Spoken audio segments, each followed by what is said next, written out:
Do you desire to turn your passion into income? Connect with other creative souls who also dance to the beat of their own drum? I'm Marie-Nicole, and I'm devoted to combining beauty, uniqueness, and connection in everyday living experiences. As a creative professional and Dharma coach, I help people connect to the truth of who they are and facilitate them in embodying their uniqueness. It is my hope in this podcast that I inspire you to live your life on your terms and earn your income through being uniquely you. After all, it's the unique thread that we each contribute to the collective tapestry that creates the whole.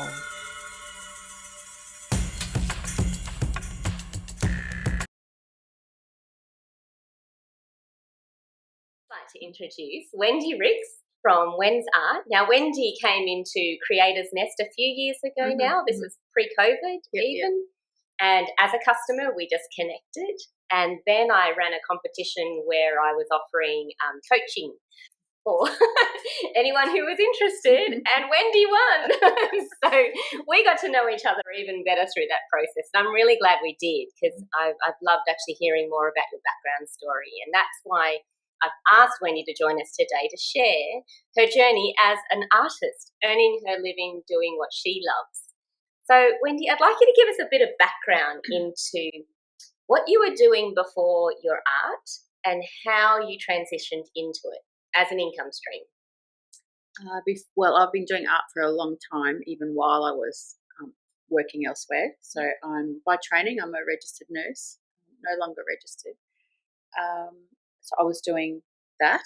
I was also mowing lawns. I was also 2IC of a dress shop after being a casual, and I was still doing art whilst I was doing all of those things. They all became. I was also running a party plan business, like a tasting foods. So there's also little pockets of income stream, all factored around my children's drop-off and pick-up times from school, being a single mum. But still doing a little bit of art at the same time.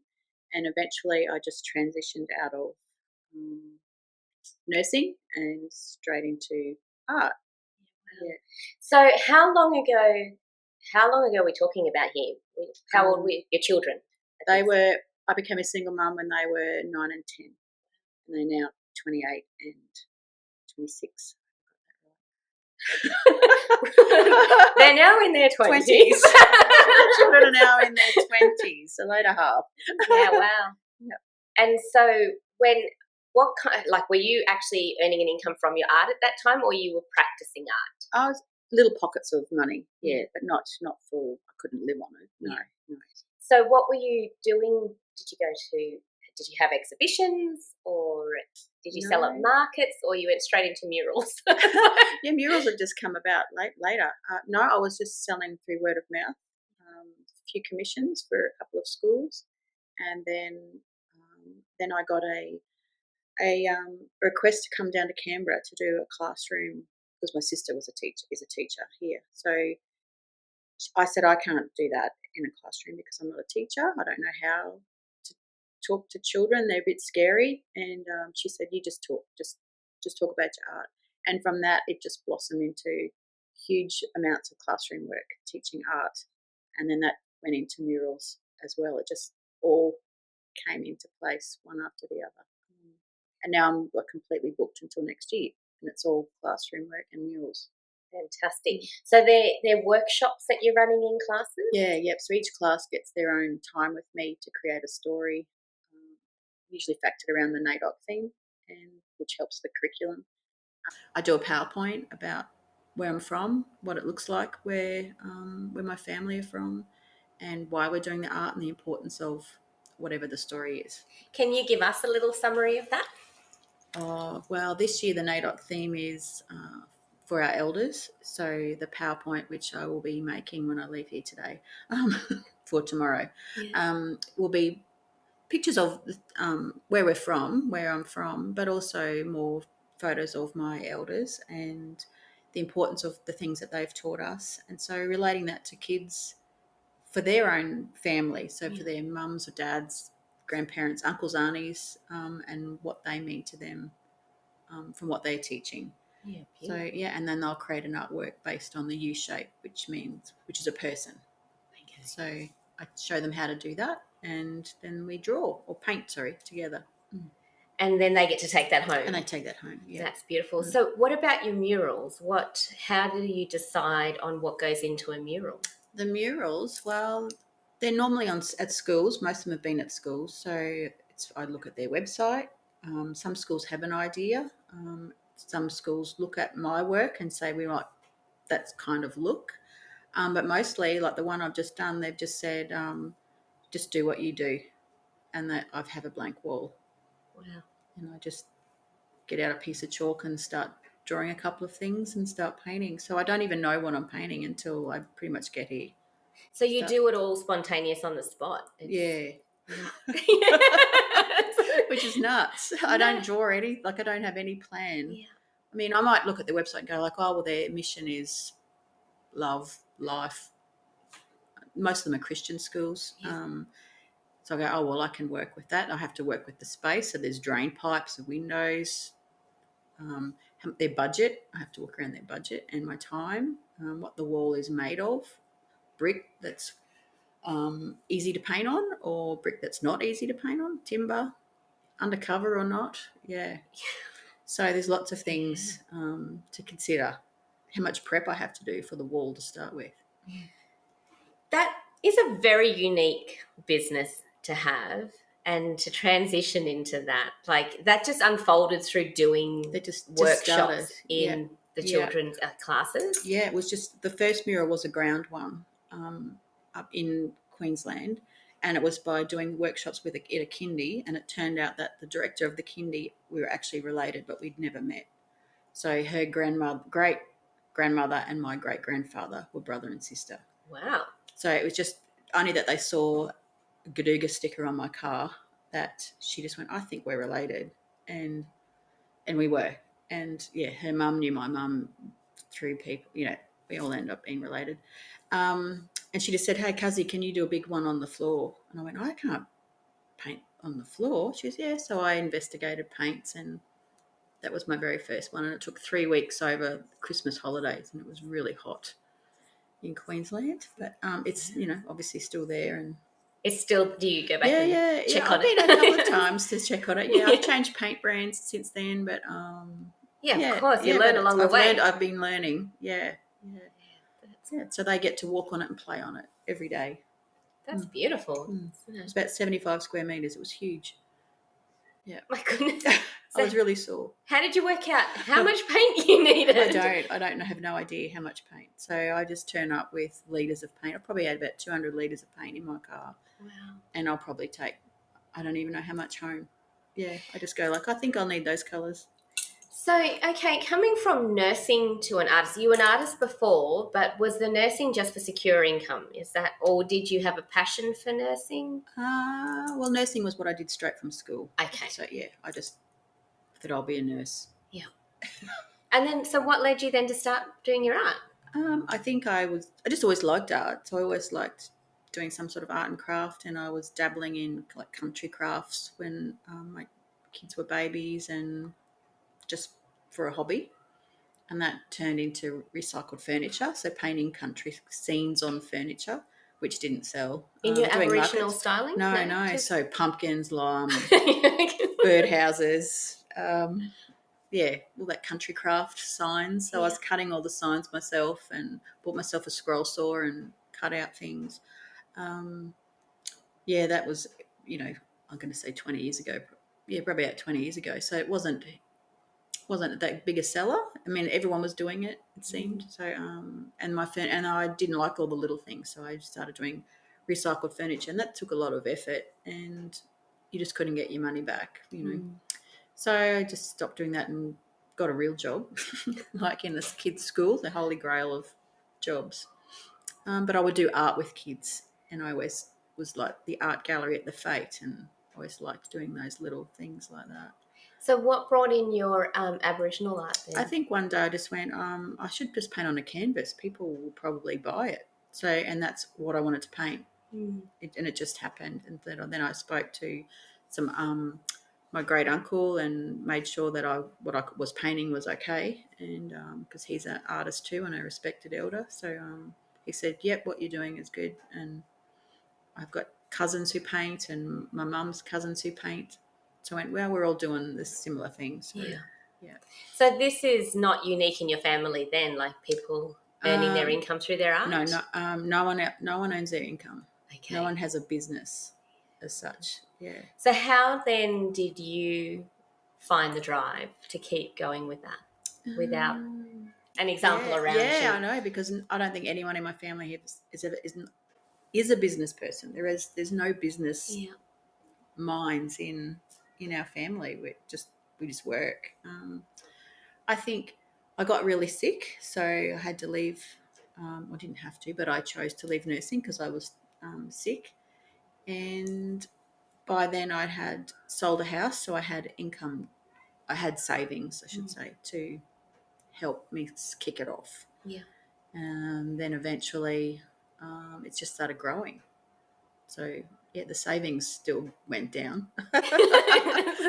And still.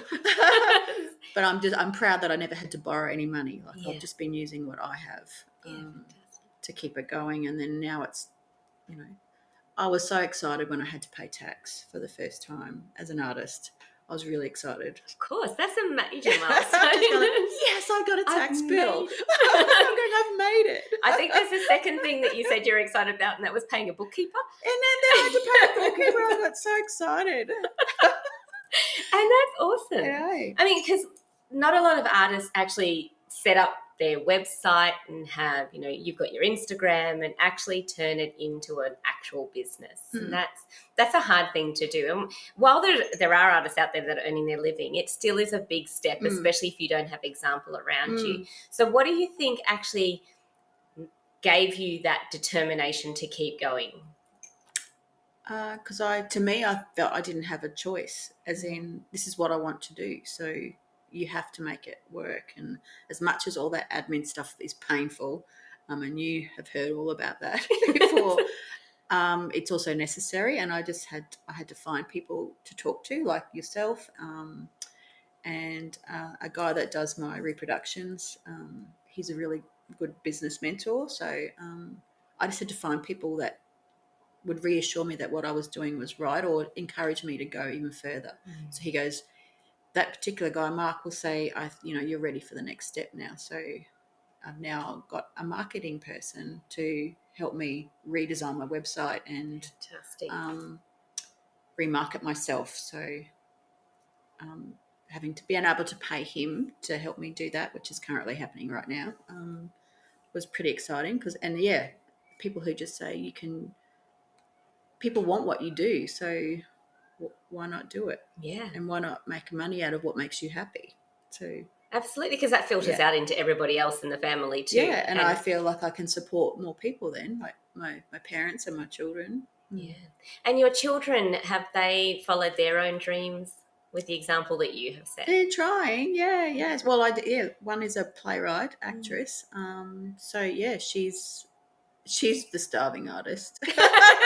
But she's still young. She's still young. But that she's never wanted to do anything else either. She's wanted to be an actress from the I don't know, when she was in little art competitions when she was at school. Yeah, that's all she's wanted to. But she fell into playwriting, so she's following that. So, her very first mainstream production is on this year in Queensland Theatre. So she's finally got one of her writings to a main stage theatre this year, which is great. So yeah, she's following her dream. And the other one has been following her dream as a Christian missionary and has travelled the world as a volunteer. But now, she's stepping out of regular income and trying to find what it is that she wants to do. And she's studying makeup. Yeah. So that's an artistry in itself. Yeah. She was a dancer, her art otherwise. But both of them have been helping me with the murals when they can this time. And I think, I've always just said to them, do what you have to do to get where you need to be or get where you want to be. So whatever that, without obviously hurting people, not doing that stuff. But, That's really inspiring. Yeah.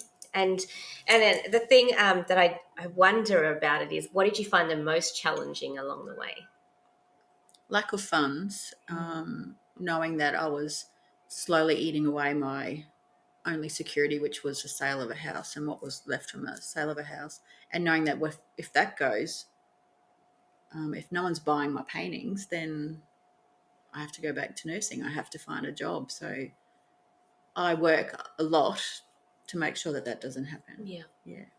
But now are you finding that you also need to make sure you make time to take that time off to I'm trying that sustain bit. the momentum and the health and well-being? Yeah, I'm trying that bit. Yeah.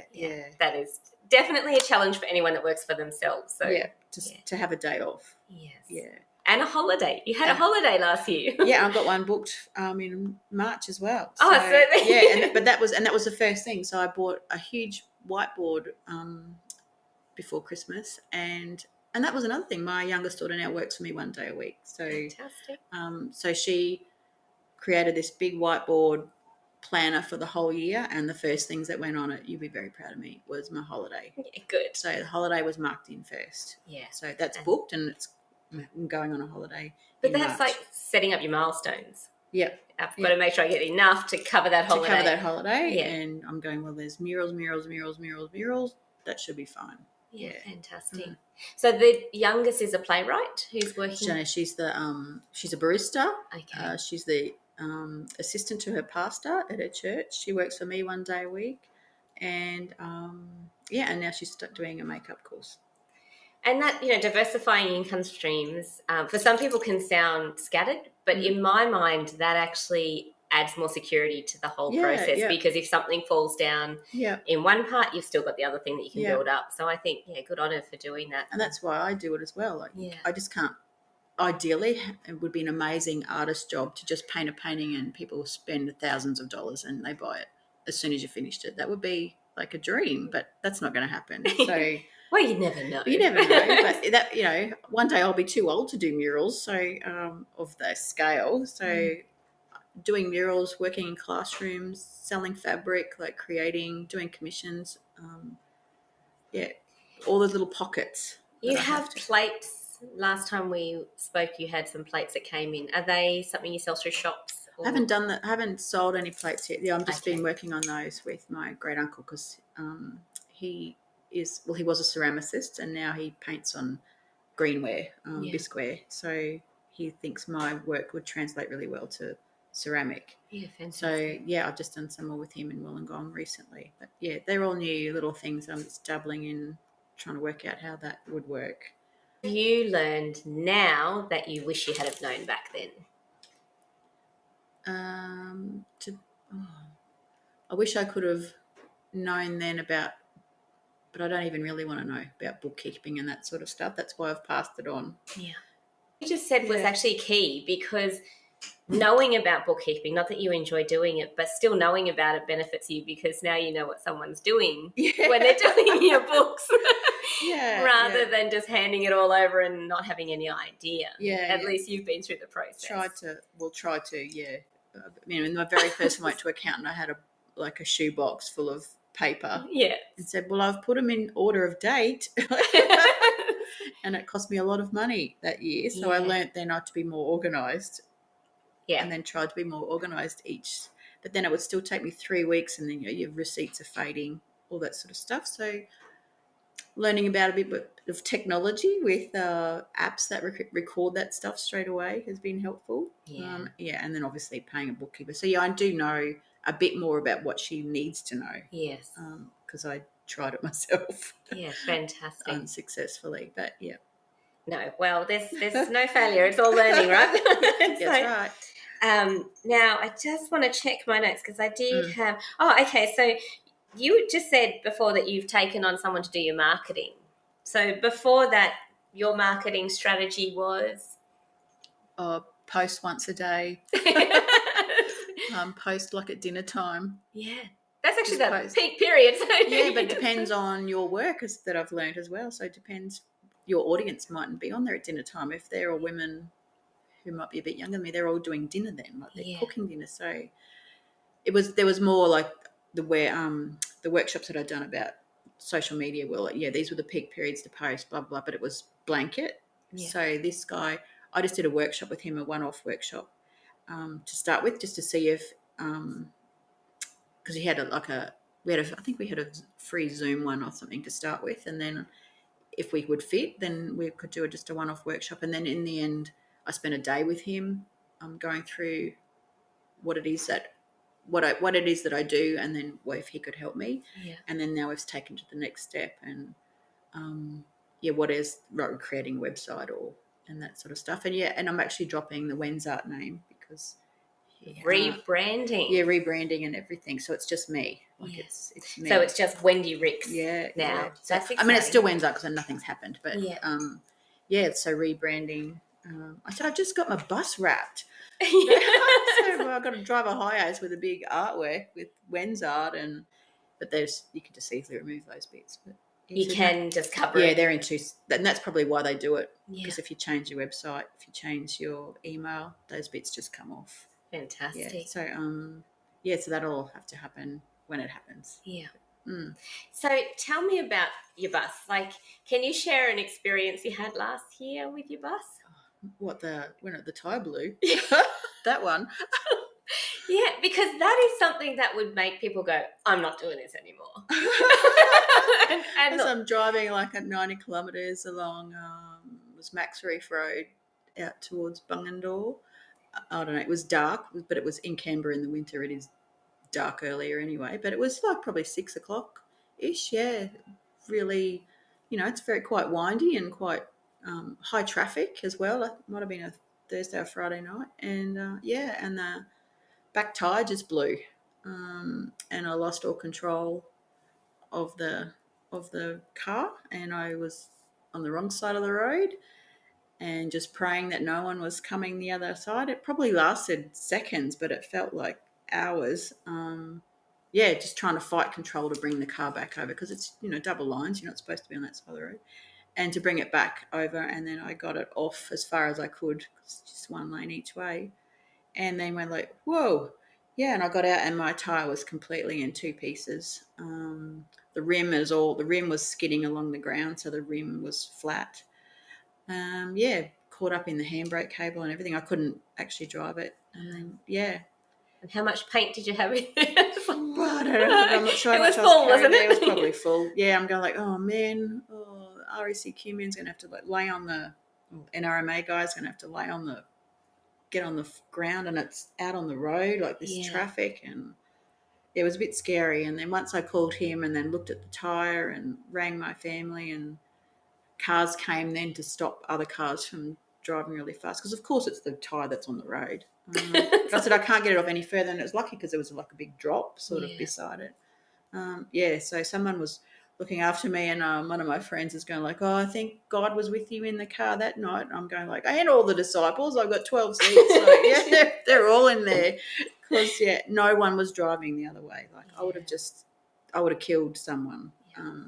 Big bumper bar on the front, and because how big is your van? Because we can't see it right now. Okay, it's it should be a 14-seater, but 2 seats have been removed in the back, and so it's a long wheelbase, high top, huge. Wow. Big. See, so your message is meant to get out there. It's not meant to be stopped yet. It's like, you can't stop me. I'm Wendy Rix and I have more to say. And then I cried. Of course, that would have shaken anyone up. Yeah. You could see the lines the next day. You could see where the rim had just like skidding right across the road, and I was just scared that I would have hurt someone else. Of course. Yeah. And you were so lucky you didn't even roll it and hurt yourself. Yeah. But this is not the first car accident you've had too. No. So what is it with you and it was the first one I was driving. Okay. The other ones I wasn't driving. Yeah, I wasn't driving in the other ones. So you're a very determined lady to keep going. What's the message in your art that you are trying to deliver? I think hope, and just keep going. Yeah, and I'd like to think joy. I'd like to think people find joy, absolutely, and happiness if they look at it, even if it's purely because they like the colour, like just that it makes them feel happy. Well, it sounds like the kids are happy with it. And you keep getting asked to come back to school. Yeah, I get like, good job all the time. Must be a catch cry at schools or something. Like, good job. Thanks. Do you do classes with just Indigenous kids as well, or sometimes? Yeah, not often. Sometimes it's like I would like the message to be for everyone, but Yeah. some schools get me just to work with their Indigenous students. I'm thinking more to open up their Indigenous roots and art, culture, and activities. So the fact that you were going from country scenes and furniture to actually I could connect back to my roots. Yeah. So I wondered if that was a part of the school program. Some do, yeah. Otherwise they just want everyone to be a part of it. Which is fantastic. Everyone should be aware of it. Yeah. I don't think it should just be exclusive to Indigenous personally. No. It doesn't spread the message as far. Exactly. Yeah. That's beautiful. So where do you want to take your art next? If you were to reduce murals, what would you then do more of? If I could have, like, the ultimate dream, I suppose, would be to have my own gallery where other people's art could come as well, but not just mine. That would be lovely, and that would be less travelling. I don't really like being away from home for 5 weeks at a time, even though it sounded good before. After a few years, you just go like, no, I just like being at home. If I could have my own gallery and paint, that would be lovely. Maybe a coffee shop in there and a florist or something. No, I don't actually. That would be probably, and where I live, I'd like it to be where I live, so I could be at home and have it close by. Anyway, because Queensland to Canberra is quite a journey. Yeah. Do you do other things along the way, or you just come straight? Yeah, just come. So this year I've only booked like the one time, and I said that's it. I'm not coming back this year. So if you want me, it's next year. So I will have bookings for next year for them. But for the first year of COVID, if it wasn't for COVID, I had 3 months booked here. I had 3 trips booked. Wow. Down to Canberra. Yeah. That's big. And I was hoping to, get more local work, and that's what started. So now, apart from this month, everything is local. That's what was going to be my next question. Yeah. Can you bring it up to your area? I was trying, and because my work, it's just word of mouth. So it's been word of mouth from school to school down here particularly. It's like one principal sees you work at some other school and they go like, we want that at our school now, and it's just, and we want it bigger, or so that's how it's grown here, because it's such a small place, and it was little bits of in local work up there, but now that it's starting to pick up there. Yeah. So principals are tagging each other on Facebook and things like that, or schools are tagging each other, going like, we need this at our school. Fantastic. So it's growing up there. So yeah. See, what would we do without the internet? If it wasn't for Facebook, I wouldn't. I don't think I'd be here doing this. Yeah. I know there's a lot of negativity around social media, but for business, it is such a good tool. If they were looking for a website of mine, they wouldn't find it. Yeah. I would be lost way down the line, because I have a lot of peers. Like, it's not as unique. Like, there's a lot of Indigenous artists and there's a lot of mural artists. So we're all out there. And there's enough work for us to share. But if it was, I would just get lost in a search. And so if it wasn't for Facebook, it wouldn't have happened. So if people do want to find you, are they best to go to your website? Is it actually Wen's Art? It's still wensart, .com.au. Okay. Until anything about that changes. And then it'll be wendyrix.com.au. But fantastic. I think that's what it is. Yeah. Well, if they search Wendy Rix, they'll find me. You'll find you. Yeah. So have you had any domestic work, like people's houses, courtyards? I can imagine a mural in someone's inner city. Let's plant the seed. Yeah, that'd be cool. I've done a cafe. I've got a cafe. Yeah, even I've done a cafe. Warehouse walls and. One of my original ones was a cafe. That's pretty cool. That's in Redcliffe. No, the rest are schools or kindies. Yeah. So there's still a lot of scope for you to. Once all the schools are painted with Wendy's work. Yeah. We can go beyond One that. school at a time. I've been doing. Yeah. That's huge. And you also had a niece who helped you with some of the painting. Do you still? Yeah, I've had 2 nieces because they're here. So they've come out because they're on uni holidays. So, and that just helped me get it through quicker. So one of these murals could take 2 or 3 weeks if I'm doing them by myself. So I could cut it down to a week. Yeah, fantastic. One day I had a daughter and 2 nieces. So the 4 of us working on, that's cutting your work in a quarter just that day. So that helps speed up the work, and they don't mind a bit of cash either. Last year, one of those nieces travelled. Like, she came to Goulburn with me. She came to Cootamundra with me to do those murals. So, yeah, it cuts down, obviously, with a lot of time.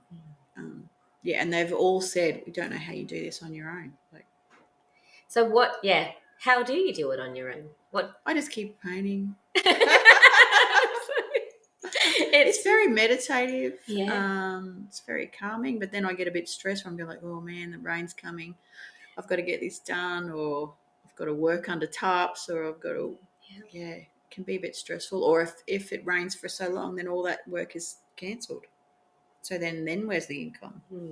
And that's where the plates are going to come in. So that's where the other little things, hopefully, the bits of fabric and reproductions and schoolwork. I have to have enough schoolwork to cover, or enough schoolwork in the bank, as in I can't do this year because I'm booked out, but if something happens and there's a huge rain event, then could we bring it forward? And some schools are going like, yep, we'll do that. We'll do it this year.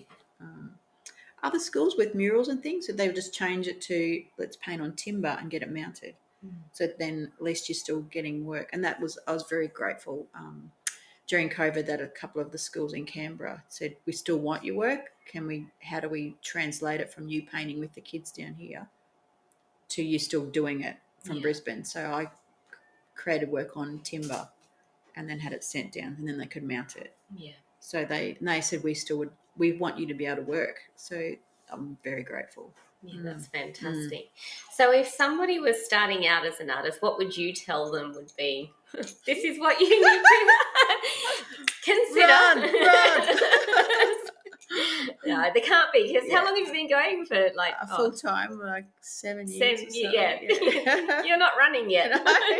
Run towards, not away. Yeah. I guess just back yourself and surround yourself with people who are supportive. You can't do this. I could not have done this on my own to start with. So people who feed you, people who say, keep going, people who are helpful, as in we can do that for you, so you can do that. Like my mum does a lot of posting at the post office and little things like that, or we can pick stuff up for you so you can work. I hate to say the word carry, but they kind of carry you a little bit at times when I could go for months without any income. So if you don't want to, there's a point where your savings aren't there anymore. So they kind of help, but, then you've got to give it all back. Yeah. So I make sure that whatever people have given to me in time, resources, money, like I give something back in return. So it sounds like community is a really big part of making it work. Yeah, you have to be. I don't think you could do this on your own. Any art type business. Well, you could, but if you want to actually have holidays and have a life and survive and still be connected to other people. You have to be surrounded. That's beautiful. I like it. So is there anything you would have done differently over the journey? No. Even if what I did was wrong, or because that's why I'm here. Like, that's how I kept going, by learning. That's the perfect answer. Is that right? in my books, that's the perfect answer, because there is no wrong. Yeah. Really. Yeah. There's no regret. No. So, just being myself, I think. Yeah. Have you been yourself the entire time, or have you evolved into becoming more of yourself? Probably became more of myself. I think I was really worried to start with, like being Indigenous and not looking Indigenous to lots of people. So I guess like a street cred kind of thing. But my family are all supportive and all of that stuff. But then if someone was to I don't know, look at you or think, oh, I'll go with that artist more than that one, or being a Christian being Indigenous can be very political, and there are lots of different opinions about lots of different things. So try not to step on toes, but at the same time as being yourself can be a little bit stressful at times. Can be there's a lot of negative stuff around. So trying to be a positive role model as well to younger Indigenous people is important to me, but also, being true to myself in amongst that huge grand scope of lots of opinions, we've all come from different places. I mean, that's like everybody, but within Australia, and particularly I'm thinking of, we've all come from a different space. So being true to me and my family, even though there's lots of differing opinions just within that as well. Let alone the world. It can be really challenging. So what practices have you put into place to maintain that being true to myself? Stay off social media in significant times of the year. So I stay away from negative.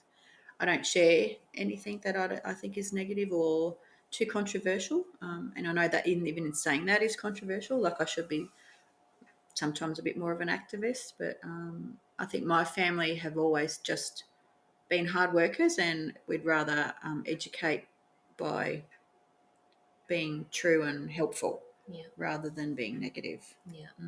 I don't think there's any should, though. It's just people's perceptions that you should stand up and say your piece, but you can actually be that example just by being. And you're definitely doing that. And look at that, your Indigenous art is everywhere now with its Christian take. Like so there'll be those that say, well, you can't do that because of that, and then others will go, well, that might be your mob, but it's not my mob. So it's within being Indigenous and being Aboriginal, that's a whole other. We're all so different from where we're from as well. So let alone personally.